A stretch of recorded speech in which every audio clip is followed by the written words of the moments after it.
Bonjour tout le monde, bonjour tout le monde. Aujourd'hui, on avait fini avec la partie système qui concernait la création d'un paquet. Ici, nous sommes sur la partie réseau qui est la deuxième partie. Ici, on a choisi le monitoring du trafic réseau. Le monitoring, c'est un peu comme la surveillance du trafic réseau en temps réel. Donc, ce qu'on a fait, c'est que on travaille avec ce qu'on a déjà eu à faire sur la création de paquets. Donc, les paquets qu'on a créés dans la vidéo passée, on l'a amélioré de telle sorte que après avoir tapé ce mini logiciel ou bien l'outil qu'on avait créé, ça puisse nous donner en plus le trafic réseau. Donc, on essaye avec le cas pratique, ça va donner. En attendant, je suis l'étudiant Dayan Landry, matricule 22B442 FS de l'université de Gaoundéré en année licence 3. Donc, vous voyez, ça nous donne directement le trafic réseau. Même comme c'est un peu là, ça va venir. Voilà, ça a commencé à venir.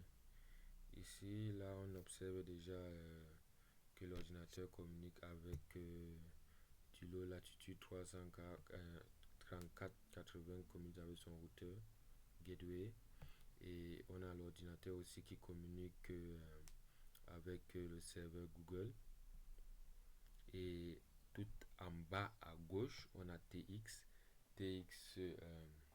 Ce sont les paquets que l'ordinateur a envoyé, et RI, ce sont les paquets que l'ordinateur a reçus. Donc quand l'ordinateur envoie une requête, peut-être au serveur Google lui renvoie les données. Donc c'est un peu ça. Donc TX, c'est ce qu'il a envoyé, et RX, c'est ce qu'il a reçu.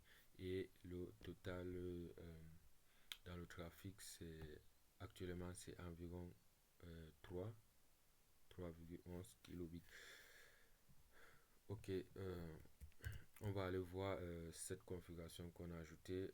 On est à nano Dayan trafic, la version 1.0.1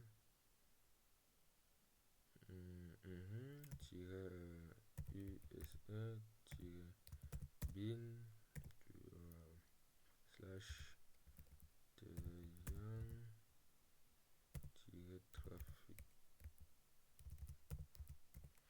Ok, vous voyez un peu que c'est la même chose, juste que en bas ici, c'est là, c'est toujours pour pour vérifier le CPU, pour vérifier la mémoire RAM, pour vérifier le disque. Mais ce qui nous importe dans ce truc, c'est qu'on a utilisé la commande IP IF-top qui permet de suivre le trafic en temps réel.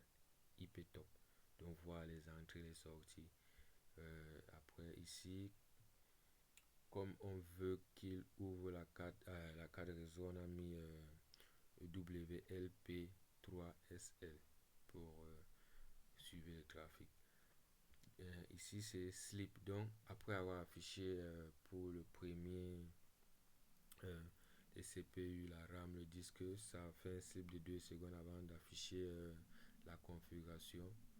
Là, pour qu'on puisse avoir quelques idées sur notre CPU, la RAM, le disque, avant d'aller voir notre trafic réseau.